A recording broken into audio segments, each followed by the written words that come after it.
Hello everyone and welcome to the channel. I'm Emmanuel, I'm an airline pilot and a PMDG 777 beta tester.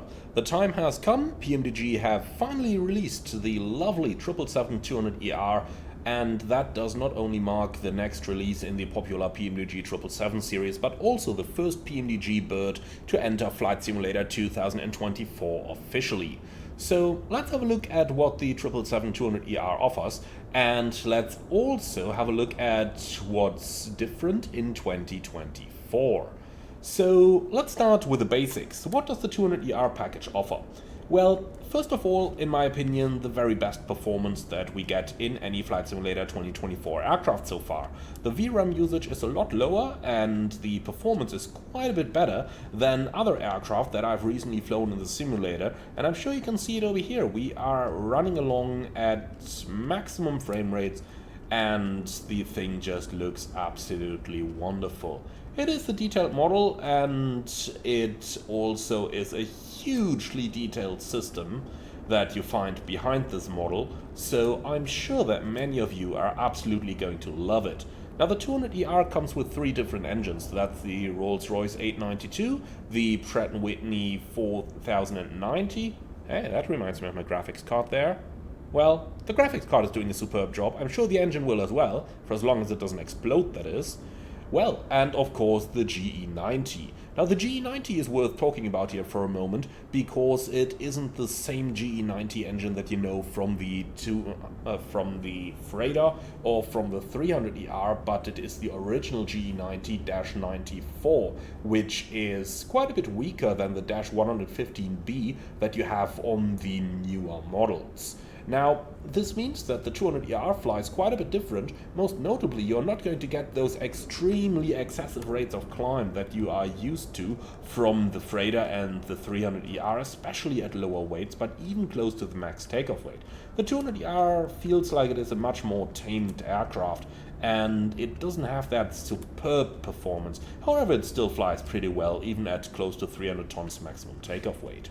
One thing you'll notice about the 200ER is, of course, the slightly different wing from the newer one, especially the wing tip over here, which reminds me a lot of more old-school aircraft, such as the 737 Classic or the original 737 NGs. It just doesn't have that raked wingtip that the 300ER and the freighter do have.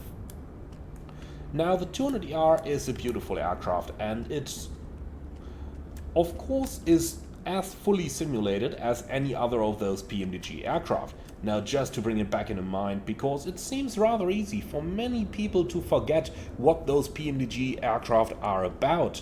So let's just talk about it for a moment here, because it seems to me that many streamers and reviewers, including myself, have somewhat set the bar so high that when we are talking about a PMDG aircraft, we basically expect it to be perfect, and then just point out everything that isn't, which may make it look a little bit worse than it actually is. Because let's admit it, those are superb aircraft, and the 777 is right up there at the very top, together with the Phoenix. I don't want to comment on which of the two is better here, because that would only bring out the devil, and, well, you guys know how that goes. Fanboys against fanboys. Ultimately, we need to...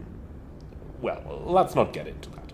So, remember, those PMDG aircraft simulate pretty much every single system you will find in the aircraft that's used in normal operations, and a vast majority of the systems that are used in abnormal operations.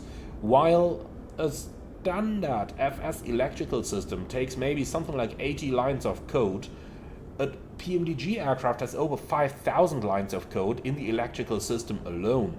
They do have a lot of the very, very small details in those aircraft simulated that you just don't see elsewhere. And all of that, combined with very accurate flight models, just makes those aircraft absolutely stand out. Again, as mentioned, it's right there at the very top, sharing its place with the Phoenix. I don't want to comment on which of the two may or may not be better. In any case, those are some superb complex aircraft, and contrary to many other aircraft that, you know, feature a very enjoyable normal operations, the PMDGs can also be operated with a big load of failures and are going to behave correctly under those circumstances.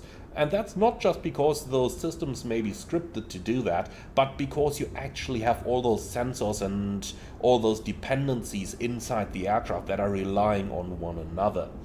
Now, this of course does make the aircraft a little bit more expensive than many of the aircraft you do know, but the different variants of the 777 that you're receiving with the 200ER, that's the 3 different engine types, and of course the different wing and the associated different flight dynamics and all that stuff that you are getting are meticulously simulated to a very high level of detail. Does that mean it's bug-free? Of course not. Any software that gets released has bugs in it, and it would be stubborn to think that PMDG would be excluded for that. But if you do go over all the little details, you will find that most of them are in place, as has been evident by Robert Randazzo's recent maintenance check flight, where in a list of hundreds of items, they only found 6 that they had to work on, and most of those are fixed by the time you're seeing this. I'm very much looking forward to you guys getting your hands on these aircraft, and I'm very much looking forward to your feedback in the comments underneath the video as well. Now, for those of you who are still using Flight Simulator 2020, you will get exactly what you're used to from PMDG and exactly what you're expecting from PMDG, with the exception that you have the brand new Operation Center 3 available, just like the 2024 users have as well, where you can download the aircraft and get them in a much easier way than that 2-factor authentication PMDG has used previously. That was a good thing 10 years ago. It no longer is. They did react on it, and they have replaced it with a brand new Ops Center that makes things a lot easier, including livery installation, by the way. You now have one button to install all liveries that are available for the plane in the Ops Center, so that's something pretty cool. Now let's talk about FS 2024 users, because there are a few things that need to be mentioned with the airplane in 2024. And in my opinion, the most important one is that 2024 handles aircraft registrations a lot differently than 2020 did. And this has its effect on the 777 as well, since airline configurations are related to the registration of the livery that you are using. Now this has a positive and a negative effect. I'm going to start with a positive one, so let's just head inside here for a moment, wait for the aircraft to initialize, which may take a few seconds, and here we are.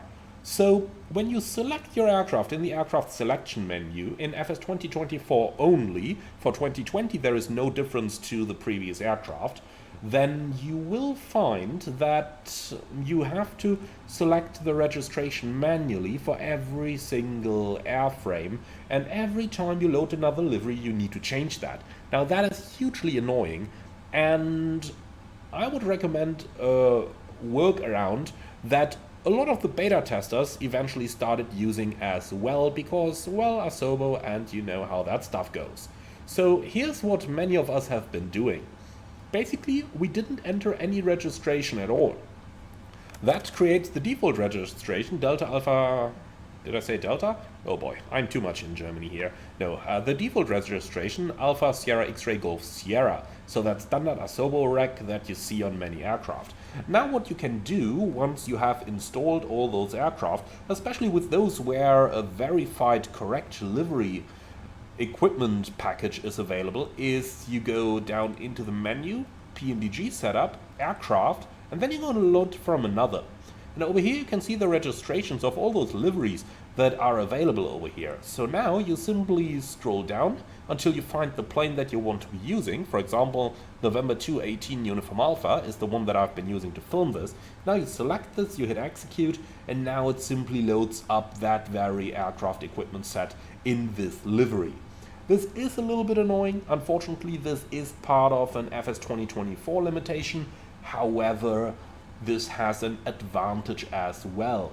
Remember that within the options, so right here, menu, PMDG setup options, simulation, you have that option available for your aircraft to save the fluids on exit, and this is done on a per livery basis. so that if you have an entire fleet, such as a virtual airline may have, that your aircraft aren't going to be used up in no matter, but so that you have realistic usage on each individual airframe.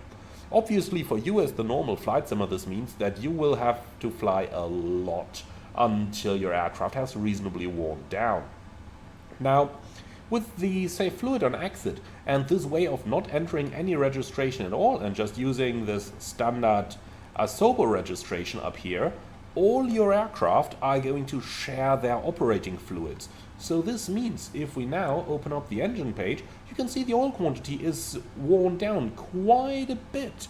And if we go into the ground operations and the maintenance page over here and just refill that engine oil, then you can see that over here it goes all the way up to 28 again. So by using this method, your operating quantities will be stored across all airframes. That means obviously you got to pay good attention to your hydraulic quantities, your APU oil quantity, and most importantly, your engine oil quantities, so that you don't experience any unpleasant surprises during your flights. Do note that even with the service-based failures disabled, if your aircraft runs out of engine oil, your engines are eventually going to quit by the time that metal hits metal.